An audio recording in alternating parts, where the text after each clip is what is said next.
আজকে আমরা বিভিন্ন জায়গায় দেখতে পাচ্ছি যে বৃদ্ধাশ্রমের প্রয়োজন হচ্ছে। আর এই বৃদ্ধাশ্রমের মধ্যে কারা অংশগ্রহণ করে? আমাদের এই দেশের উচ্চ পর্যায়ে শিক্ষিত যাদেরকে আমরা বলে থাকি, সচিব, প্রফেসর, তাদের মাতা পিতারা বৃদ্ধাশ্রমে যাচ্ছে। আমার বিশ্বাস কোরআনে শিক্ষিত কোনো শিক্ষিত ব্যক্তির মাতা পিতা এই পর্যন্ত বৃদ্ধাশ্রমে যায় নাই। এই জন্য আমাদের কর্তব্য হবে প্রত্যেকের সন্তানকে কোরআনের শিক্ষায় শিক্ষিত করা।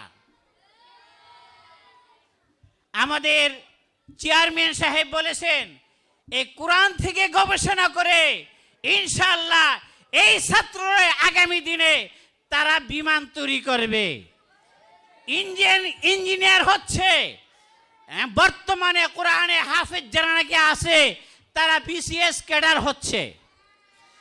আগামী দিনে রাষ্ট্র তৈরি করার জন্য, রাষ্ট্র পরিচালনা করার জন্য সে কোরআনের সৈনিক ইতিমধ্যে তৈরি হতে যাচ্ছে। ভাইরা আমার, তাই অভিভাবকদেরকে আমি বলবো, যে আপনার ছেলেকে জেনারেল শিক্ষিত করবেন তখন যখন নাকি ছেলেকে পরিপূর্ণভাবে কোরআন শিক্ষা হয়ে যাবে এবং একটা মুসলিম হিসাবে তার সমাজে চলতে গিয়ে যে মাসআলা মাসাইলগুলির প্রয়োজন হবে সেইগুলি শিক্ষা হবে, তারপরে অন্য শিক্ষা দিতে পারবেন।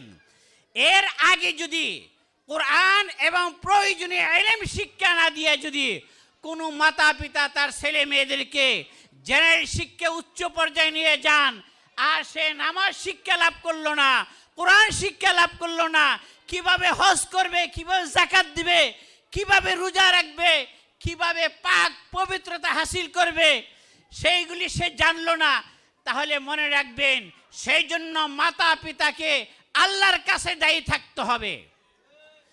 এই দায়ী মুক্ত হওয়ার জন্য প্রথম পর্যায়ে আপনার ছেলে মেয়েদেরকে কোরআনের শিক্ষায় শিক্ষিত করবেন। নেদাউল কোরআন যেই উজ্জ্বল ভূমিকা রাখছে তাদের অবদানকে স্মরণীয় হয়ে থাকবে ইনশাআল্লাহ। আমি নেদাউল কোরআনের উজ্জ্বল ভবিষ্যৎ কামনা করে